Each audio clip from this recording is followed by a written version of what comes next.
आज हम 8th grade कक्षा 6 गणित विषय का अध्याय 3 चतुर्भुजों को समझना पढ़ेंगे। देखिए, हम अपने घर परिवार रास्ते में कहीं भी कई चीज़ें देखते हैं जिसमें चौकोर आकृति होती है, जैसे कमरे का फर्श है, खिड़की है, दरवाजे है, किताब है। तो आज हम चतुर्भुजों के कुछ प्रकारों के बारे में पढ़ेंगे। चतुर्भुज के 6 प्रकारों के बारे में आज हम पढ़ेंगे, जिसमें पहला है समलंब चतुर्भुज। इसे इंग्लिश में ट्रेपेजियम भी कहते हैं। समलंब चतुर्भुज क्या होता है? ऐसा चतुर्भुज जिस चतुर्भुज के दो ऐसे युग्म होते हैं जो समानांतर होते हैं। जैसे ये देखिए, ये समानांतर है, इसमें दो भुजाएं, ऊपर वाले में दो भुजाएं समानांतर है, ये इसमें समानांतर है, ये दो भुजाएं, इसमें भी ये दो भुजाएं आपस में समानांतर है। अगला देखेंगे हम काइट। इंग्लिश में काइट, हिंदी में पतंग बोलते हैं। एक ऐसा विशिष्ट प्रकार का चतुर्भुज होता है जिसकी दो भुजा आसन ऐसी भुजाएं होती हैं, ये भुजा और ये भुजा, जब इसका हम विकर्ण खींचते हैं तो एक दूसरे पे लंब होती हैं। देखिए, दो आसन भुजाएं हैं, जब हम विकर्ण खींचेंगे तो वो दोनों एक दूसरे पे लंब होंगी। देखिए, लंब होंगी, इसे बोलते हैं पतंग या काइट। अगला प्रकार है समानांतर चतुर्भुज। ऐसा चतुर्भुज जिसकी सम्मुख भुजाएं, सम्मुख आमने सामने की जो भुजाएं होती हैं, उनके सम्मुख कोण आपस में बराबर होते हैं और विकर्ण एक दूसरे को समद्विभाजित करते हैं। पूरी आकृति को दो भागों में, बराबर भागों में विभाजित करते हैं। इसे बोलते हैं समानांतर चतुर्भुज। अगला हम देखेंगे समचतुर्भुज।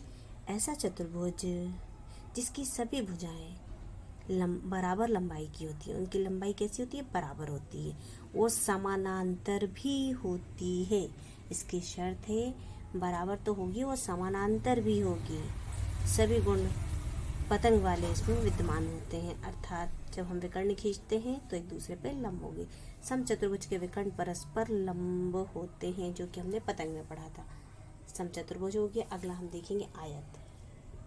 आयत वह समानांतर चतुर्भुज था जिसके प्रत्येक कोण 90 डिग्री का होता है।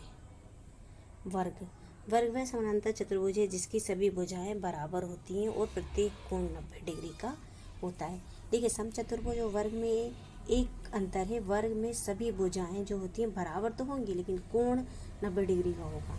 आयत में भी कोण 90 डिग्री का होता है।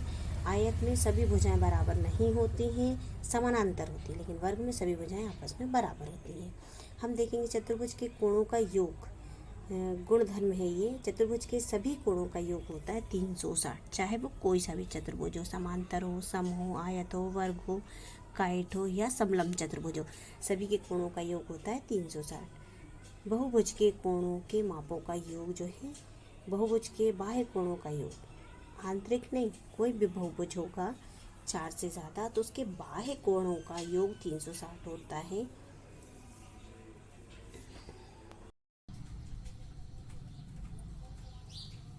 पहला प्रश्न जो है, किसी चतुर्भुज के विकर्ण परस्पर कोणों पर समद्विभाजित करें। अगर कोण जो है समद्विभाजित करें तो वो समचतुर्भुज होता है। ए वाला, हम ए वाले को डार्क करेंगे। अगला प्रश्न, किसी चतुर्भुज के चारों अंतः कोणों का योग, चारों अंतः कोणों का योग 360 होता है। जैसे त्रिभुज के 180, ये 360 होता है, चाहे कोई भी त्रिभुज हो। ये डी वाला है, हम डी वाले को डार्क कर देंगे इसको। इसके बाद एक अष्टभुज की भुजाएं होती हैं। अष्टभुज बोल रहा है, इसका मतलब 8 भुजाएं होंगी। षटभुज के प्रत्येक अंतः कोणों का योग, षटभुज के अंतः कोणों का योग होता है 270। ये देखिए, षटभुज में 6 भुजाएं, 1 2 3 4 5 6, और ये अंदर की जो सारी अंतः भुजाएं कोण होते हैं ना, इनका योग होता है 270। किसी बहुभुज के बाह्य कोणों का योग, बहुभुज कितनी भी भुजाएं हो सकती हैं, बाह्य कोणों का योग, बाह्य जो कोण है उनका योग होगा 360। एक समबहुभुज की भुजाओं की संख्या ज्ञात कीजिए। हमें भुजाओं की संख्या ज्ञात करना है जिसके प्रत्येक बाह्य कोण का माप 60 डिग्री है। देखिए, इसके लिए एक सूत्र है जो हमें याद रखना पड़ेगा कि भुजाओं की संख्या बराबर बहुभुज के बाह्य कोणों का योग बटे प्रत्येक बाह्य कोण की माप। तो हमें भुजा ज्ञात करनी है और बाह्य कोणों का जो योग है वो 360 होता है, हमने ऊपर पढ़ा था। और प्रत्येक बाह्य कोण, एक कोण हमें दिया हुआ है 60, हम 360 बटे 60 रखेंगे, 0 से 0 कट जाएगा, 6 से 36 को काटेंगे तो 6 आएगा, 6 भुजाएं। दी गई आकृति में कोण x का माप ज्ञात करना। अभी हमने ऊपर पढ़ा था कि किसी भी बहुभुज के बाह्य कोणों का योग 360 होता है। हमें x ज्ञात करना है, तो हम सभी कोणों को जोड़ देंगे। ये x 90, 60 और 110, ये हमने सबको जोड़ दिया, बराबर 360 लिख दिया। इन तीनों को जोड़ेंगे 260 आएगा, प्लस x 260 को इजिकल टू किधर लाएंगे, 360 से 260 को घटाएंगे तो 100 आएगा। तो x जो है, x हमारा कोण आ गया 100, x बराबर 100 डिग्री। अगला प्रश्न है, एक बहुभुज का प्रत्येक अंतः कोण 108, गलत लिखा है, ये 180 नहीं 108 है। इसकी भुजाओं की संख्या ज्ञात करना है। हमें भुजाओं की संख्या ज्ञात करना है। भुजाओं की संख्या बराबर होता है 360 बटे कोण 360 बटे 180 माइनस अंतः कोणों की माप। देखिए सूत्र है 360 बटे 180 माइनस थीटा। तो 180 बटे 360 बटे 180 माइनस 108, ये दिया हुआ था हमें।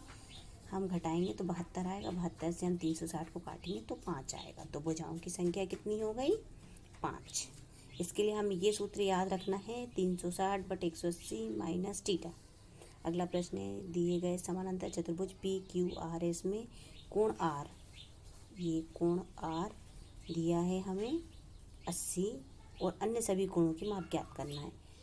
तो ये देखिए हमें आर दिया है, आर और पी दोनों शीर्षाभिमुख कोण है, क्योंकि ये दो समांतर रेखाएं ये इसको काट रही हैं और ये दोनों आमने सामने की हैं, तो शीर्षाभिमुख कोण आपस में बराबर होते। तो ये 80, तो ये 80। और हमें पता है कि आर और क्यू को अगर हम जोड़ेंगे तो वो 180 आएगा। तो ये 80 है, तो ये कितना होना चाहिए, आर 180 से हम 80 को घटाएंगे तो 100 आएगा। तो कोण आर क्या आएगा, आसन्न कोण होते हैं, दो आसन्न कोणों का योग 180 होता है। दोनों एक ही साथ में है तो आसन्न कोण है, आसन्न कोण का योग 180 होता है। फिर 80 को हम इजिकल टू किधर लाएंगे, 180 से 80 घटाएंगे तो क्यू आ गया 100, ये क्यू आ गया 100। और जब ये 100 है तो सम्मुख कोण होंगे आर और क्यू, आर क्यू और एस, तो दोनों हो जाएंगे 100 डिग्री, सम्मुख कोण हो जाएंगे। अगला प्रश्न है, किसी सम बहुभुज के बहिष्कोण का अंतः कोणों से अनुपात 1:4 है। इस बहुभुज की भुजाओं की संख्या ज्ञात करना है हमें। अंतः कोण कितना दिया है हमें, x, बहिष्कोण कितना हो जाएगा, x/4। हम जानते हैं कि x प्लस x/4 बराबर 180 होता है।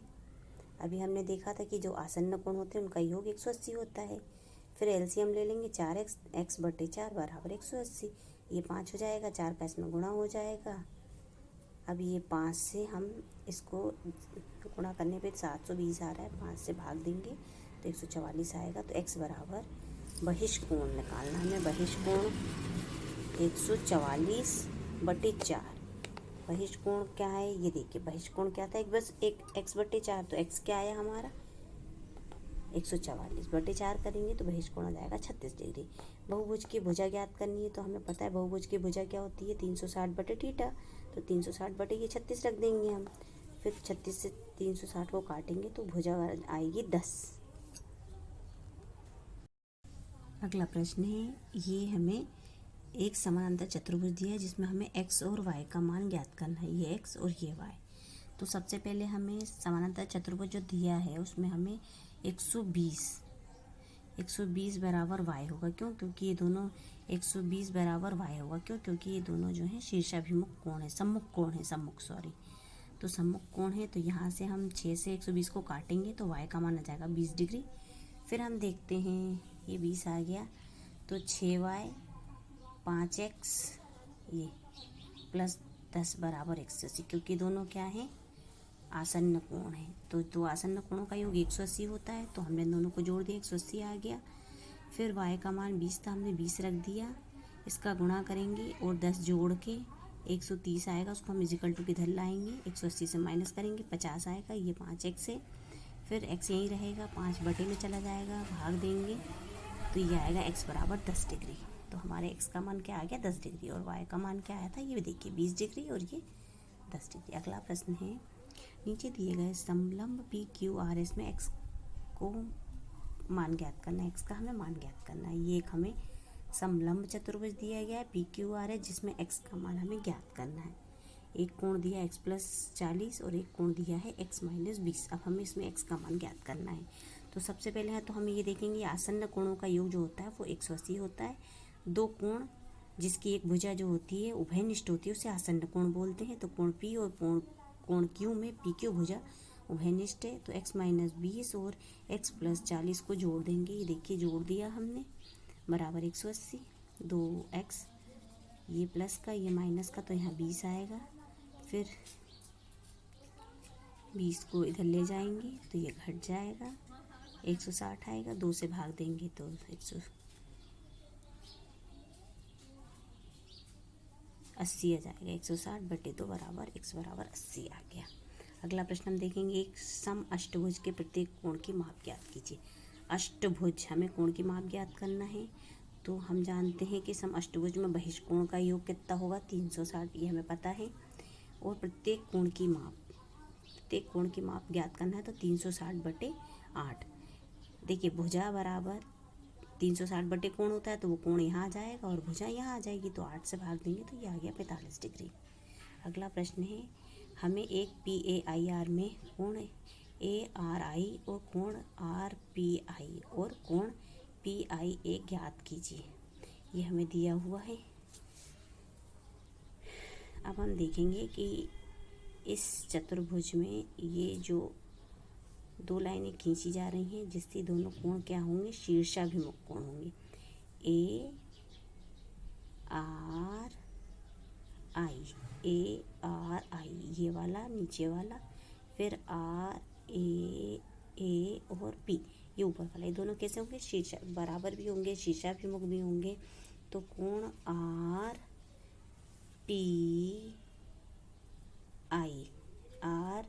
RPI ये वाला कोण और ये वाला कोण IAR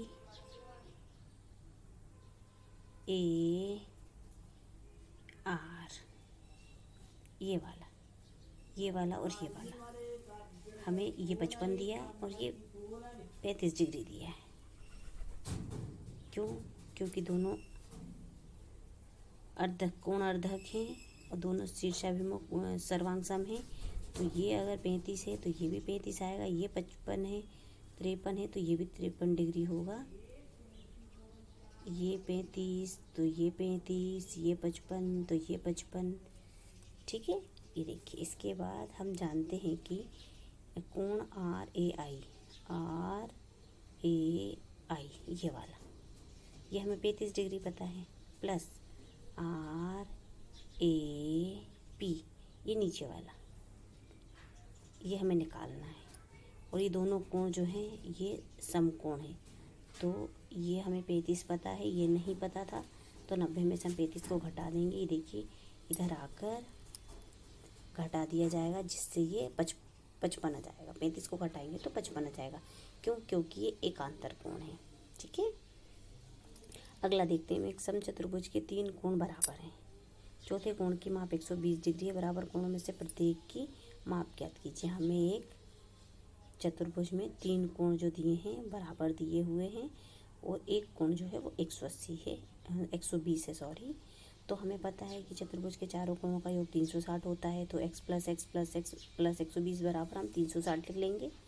ABCD बराबर 360 और इनके मान है 120, x बराबर 360। सबको जोड़ देंगे, 3x 120 इक्वल टू किधर आ जाएगा, 360 से 120 को माइनस करेंगे तो 3x बराबर 240 डिग्री।